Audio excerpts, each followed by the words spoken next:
中东战火升级，首批美军陆战队已到，5万兵力压阵。伊朗被指降低参战年龄至12岁，美国拟增兵1万。登陆计划曝光，美军剑指哈尔克岛，小爪子战术登场，乌军稳固防线并反攻前线。大家好，欢迎收看新冷战情势，请大家先为我们的节目点赞、留言，谢谢大家。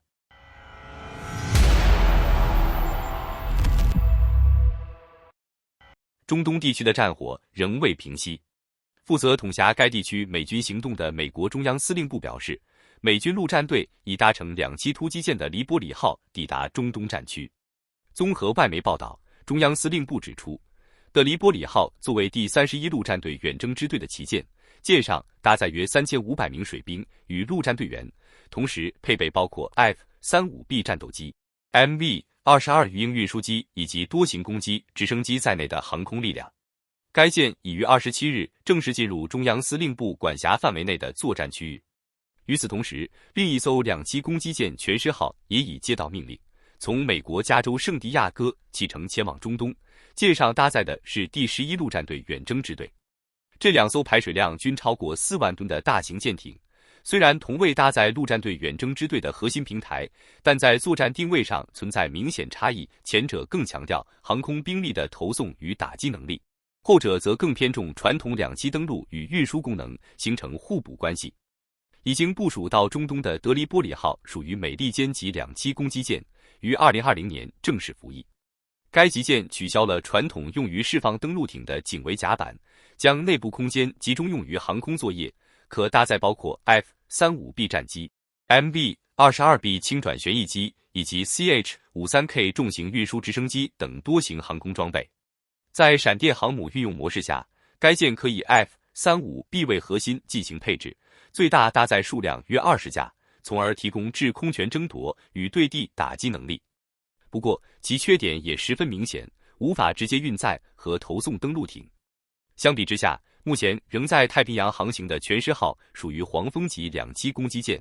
自1995年服役以来，一直是美军2栖力量的重要组成部分，也被视为德黎波里号的前辈。该舰保留了警卫甲板设计，在任务配置上更加均衡。除了可搭载约6架 F-35B 及多型直升机外，还可以运用气垫登陆艇和通用登陆艇执行重型装备与车辆的运输任务，使其在2栖登陆以及后续补给方面具备更完整的作战能力。在防御系统方面，2舰均装备了海麻雀滚体导弹以及方阵近防炮系统，用于拦截来袭导弹及应对各种非对称威胁。整体来看，这2艘舰艇在功能上形成明确分工，的黎波里号侧重空中打击与掩护，而全狮号则负责兵力与装备的投送，使美军能够在区域内同时掌握空中优势与海上机动能力。根据美联社的报道，在这2支陆战队远征支队抵达之前，美军已经在中东地区集结了过去20多年来规模最大的军事力量之一，包括2艘航空母舰、多艘军舰以及大约5万名士兵。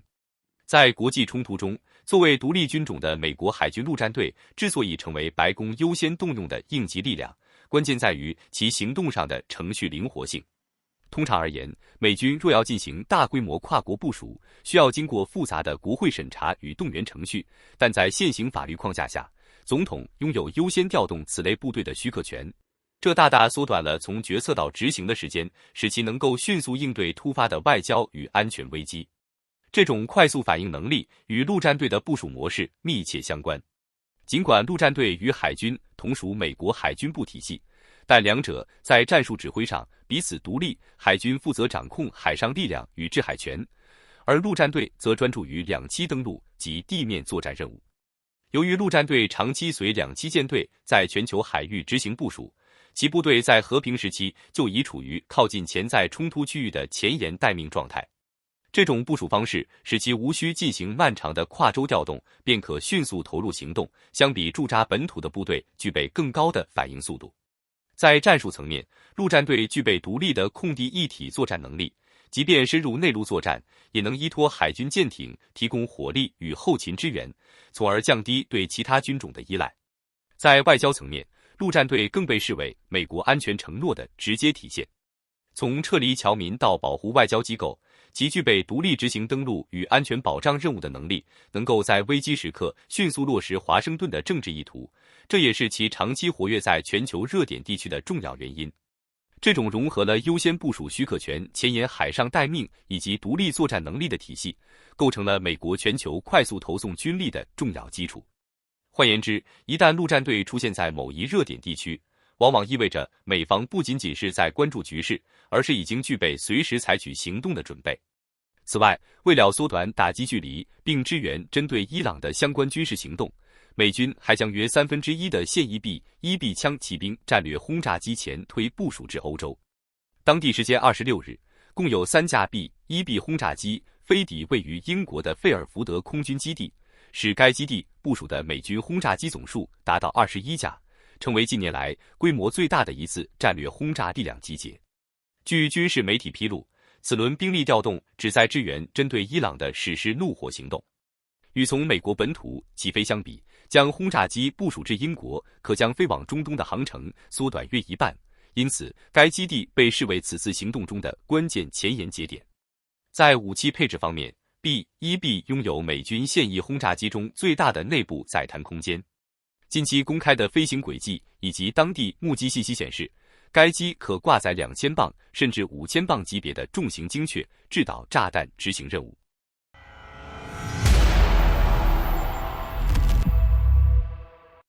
美伊冲突已持续1个月，紧张态势仍在不断升级。最新有消息称，伊朗方面被曝将参战人员的年龄标准下调至12岁，引发外界高度关注。与此同时，美国则计划向中东地区增兵约1万人，种种迹象显示，局势可能正朝着地面冲突的方向发展。据以色列第12频道发布的独家报道，德黑兰方面疑似已调整相关动员政策，将最低参战年龄降低至12岁，使未成年人也被纳入动员范围之中。这些年纪上小的人员主要被安排在巡逻、检查站以及与军事相关的后勤保障岗位。消息一经传出，迅速在国际社会引发广泛争议与舆论震动。在这种情况下，美以联军在对伊朗相关军事目标实施空袭时，势必需要更加谨慎。一旦在行动中误伤未成年人，极有可能招致来自国际社会的强烈批评与舆论压力。截至目前，伊朗官方尚未就上述说法作出正式回应，相关信息的真实性仍有待进一步核实。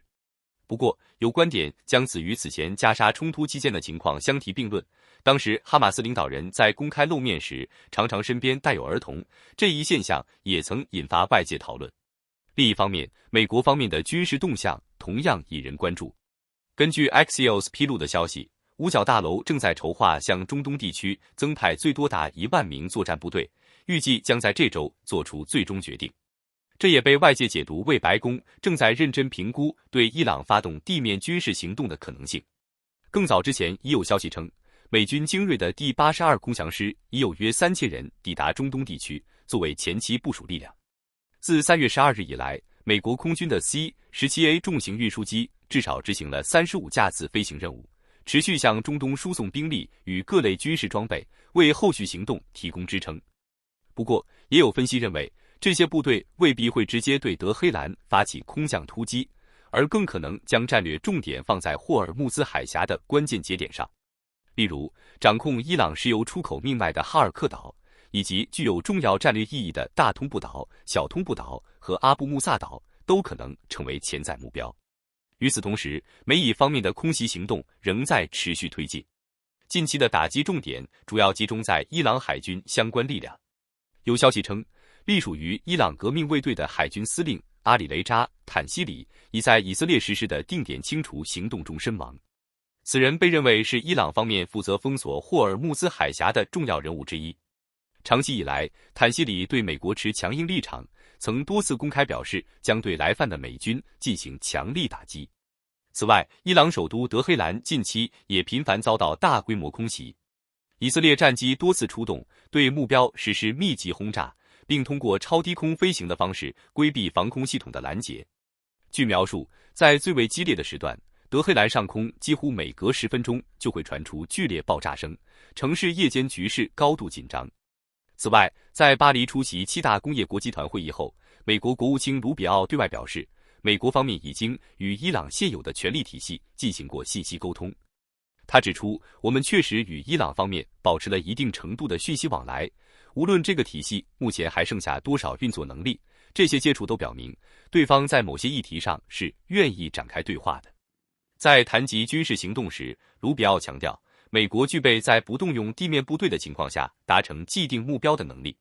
他表示，我们完全可以在没有地面部队参与的前提下实现所有战略目标。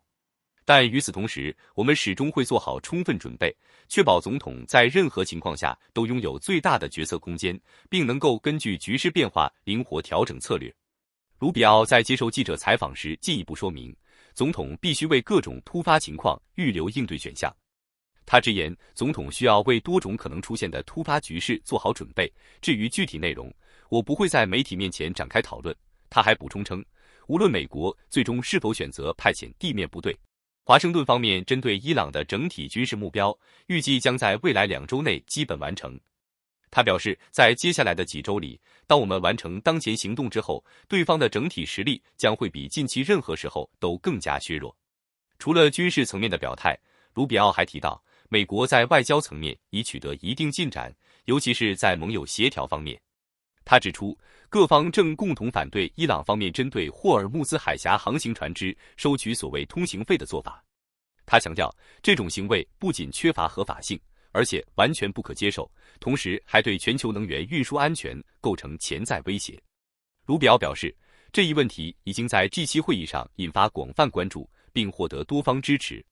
他说，这种行为对全球来说都具有危险性，因此国际社会必须形成一致立场并制定应对方案。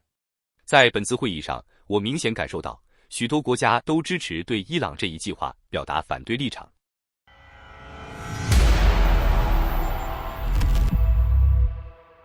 美国与伊朗之间的紧张对峙持续升温。多名美方官员透露，五角大楼正在加快制定一项可能持续数周的地面军事行动方案，作战目标直指伊朗最关键的石油出口枢纽哈尔克岛。目前已有数千名美军及美国海军陆战队部队陆续进驻中东地区。一旦美国总统特朗普批准该计划，美军行动模式可能从当前以远程空袭为主，转向风险更高的地面突袭，意味着冲突存在进一步升级的可能。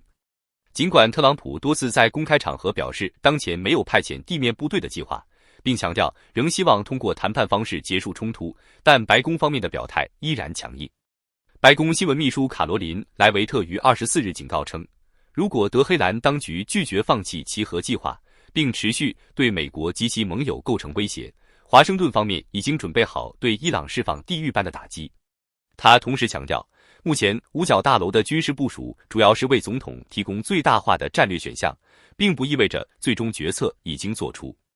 知情人士进一步透露，在过去1个月中，白宫与军方持续围绕夺取哈尔克岛进行推演，同时还在规划针对霍尔木兹海峡沿岸军事据点的突袭行动。该作战构想并非以全面占领为目标，而是由特种部队与常规部队混编组成打击力量，对威胁国际商业航线的导弹基地实施精确打击与点穴式清除。整体行动周期预计可能持续数周，甚至不排除延长至数月。不过，围绕该计划的风险评估在外界仍存在明显分歧。军事专家迈克尔·艾森斯塔特指出，尽管占领伊朗领土在象征意义上可以打击其政权形象，但从实战角度来看，登陆容易，守岛困难。他认为，一旦美军在哈尔克岛这样空间有限的区域长时间驻扎，将极易暴露在伊朗无人机与火炮打击之下，风险显著上升。因此，他更倾向于建议采取快速突袭、迅速撤离的战术模式，以降低人员伤亡与作战成本。与此同时，美方已围绕地面行动进行了多轮兵棋推演。有官员坦言，争夺关键据点不仅出于军事层面的考虑，也是在为未来可能展开的停火谈判争取更多筹码。然而，伊朗方面的防御能力同样不容小觑。伊朗伊斯兰革命卫队预计将依托当地复杂地形及石油设施展开防御，甚至可能利用这些设施作为掩护，从而增加美军行动的复杂性与不确定性。在外交层面，卢比奥于27日在法国表示，相关军事行动的推进速度超出预期，并认为未必需要动用地面部队即可实现既定目标。不过，包括《华尔街日报》与 Axios 在内的媒体则指出，五角大楼仍在评估进一步升级行动的可能性，包括扩大空袭规模，甚至不排除再向中东地区增派约1万名地面部队。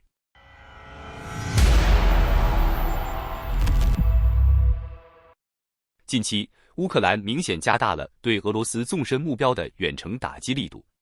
乌方一次性出动超过200架无人机，对俄罗斯本土多个地区以及克里米亚和乌东战区发动大规模袭击。俄国防部则表示，其防空系统共拦截并击落了203架来袭无人机。此次袭击波及范围广泛，包括布良斯克州、沃罗涅日州、斯莫棱斯克州、列宁格勒州以及克里米亚多地均传出爆炸声。其中，布良斯克州一度出现电力供应中断的情况，整体损失仍有待进一步确认。在具体战果方面，乌克兰无人机据称在克里米亚地区摧毁了俄军3辆 BM-30龙卷风火箭炮或其改进型旋风 S， 以及1辆弹药补给车。在卢甘斯克方向，则成功烧毁1辆俄军油罐车。与此同时，乌军无人机再次对位于列宁格勒州的乌斯季卢加港发动打击，这已是该港口在1周内第3次遭到袭击，同时也是乌克兰连续第6天对列宁格勒地区实施无人机攻击。在普里莫尔斯克港，至少有6个大型储油罐被摧毁，另有3个可能受损或被毁。而乌斯季卢加港方面，已有4个储油罐被确认摧毁，包括部分输油管道基础设施，另有4个储油罐可能受损。这一系列打击行动直接冲击了俄罗斯关键能源出口节点。通过对普里莫尔斯克港、乌斯季卢加港以及多座重要炼油厂的连续打击，乌克兰实际上扰乱了俄罗斯近一半的海运石油出口供应链，显著加大了俄方的经济压力。在国际油价持续走高的背景下，这种打击使俄罗斯难以扩大石油出口收益。有分析指出，乌方行动已削弱俄罗斯约40%的石油出口能力，使其难以通过能源收入获取更多战争资金。在这种压力之下，俄罗斯方面宣布将自4月1日起暂停汽油出口，优先保障国内供应。这一决定反映出，不仅原油出口受阻，其国内炼油体系同样遭到冲击，甚至连成品油供应也趋于紧张。在油价高企的背景下，却无法有效扩大出口，俄罗斯在能源层面面临明显困境。整体来看，乌克兰正通过系统性打击俄罗斯的石油工业体系，试图削弱其战争经济能力，限制其获取额外财政资源的空间。此外，乌军还对多处关键工业设施展开打击，包括亚罗斯拉夫尔炼油厂、基里希炼油厂以及新库比雪夫斯克炼油厂，并对多个港口与输油管道实施破坏。在化工产业方面，俄罗斯萨马拉州的陶里亚迪氮肥厂以及普罗姆辛特斯化工厂也遭到袭击。数据显示，在过去40天内，俄罗斯境内化工设施已累计遭受14次打击。更引人关注的是，乌军甚至动用被称为火烈鸟的导弹对普罗姆辛特斯化工厂实施猛烈打击。相关情况显示，俄方防空体系在应对此类打击时显得捉襟见肘，防御能力受到质疑。在非正规作战层面，3月17日，亲乌抵抗组织 H 组织在俄罗斯境内摧毁了3座配备电子战天线的移动通信塔，并协助乌军对一处飞机修理厂发动打击，进一步削弱俄方后方保障能力。地面战场方面，多个方向战斗依然激烈。在库皮扬斯克方向，俄军持续加强对城市东部及东南区域的进攻，包括彼得罗巴甫洛夫卡、波多利、皮什恰内、库里利夫卡和西奥西诺夫等地。双方在该区域陷入激烈阵地战。从地理影像来看，俄军主力仍主要部署在城区外围。此外，俄军还对博罗瓦镇发动猛攻，试图通过拉长战线来分散乌军防御力量。在顿涅茨克方向，围绕克里斯蒂安尼夫卡、西维尔斯克、卡索夫亚尔轴线，俄军第3军、第8合成军及巴赫穆特集群持续发起进攻，但乌军防御同样坚固，在正面与东北方向构建起严密防线。波克罗夫斯克战场3月28日共爆发38次战斗，成为各战区中最为激烈的区域。乌军通过不断反攻，正逐步向波克罗夫斯克及米尔诺赫拉德方向推进。乌克兰第7空突军发布战报称，俄军正集中兵力向格里申地区及罗丁斯克推进，并尝试运用所谓的小爪子战术进行突破。这种战术实质上是一种蜂群式作战方式，由多个小型步兵战斗群组成，从多个方向同时推进，试图绕过防线渗透至后方或侧翼，从而制造局部包围效果，或使乌军分散兵力或被动后撤。其优势在于灵活机动，成本较低，且对后勤依赖较小，主要针对乌军兵力相对不足的特点，意在制造混乱局面。在南线扎波罗热地区，库班以西的乌军部队成功击败俄军第聂伯集群在西斯捷普诺戈尔市北翼的防御力量，收复一片区域，并将俄军逼退至该市约2公里之外。随着沿海区域逐步被乌军控制，目前双方之间的灰色地带距离海岸线仅约17公里。在奥列克桑德里夫卡方向，乌军击退俄军一次大规模进攻，俄方损失包括28名士兵、1辆坦克以及多辆机动装备。第聂伯罗彼得罗夫斯克方向，乌军仍在持续推进反击行动。在科斯蒂安蒂尼夫卡方向，乌军保持既有阵地并在部分区域取得进展，而在莱曼方向，乌军在东部地区取得突破，俄军则继续尝试进行渗透作战。整体来看，前线态势依旧复杂且高度焦灼。好的，感谢您一口气看到最后了，这是对我们最大的鼓励和支持。要看最全面、最及时准确的战场热点报道更新，就请每日锁定新冷战情势。如果您喜欢我们的节目，也请您点赞、留言、订阅，把视频分享出去，让更多的人看到这个节目。想要赞助我们的朋友，可以打开超级感谢打赏赞助，帮助我们能持续做出更多好节目。谢谢大家。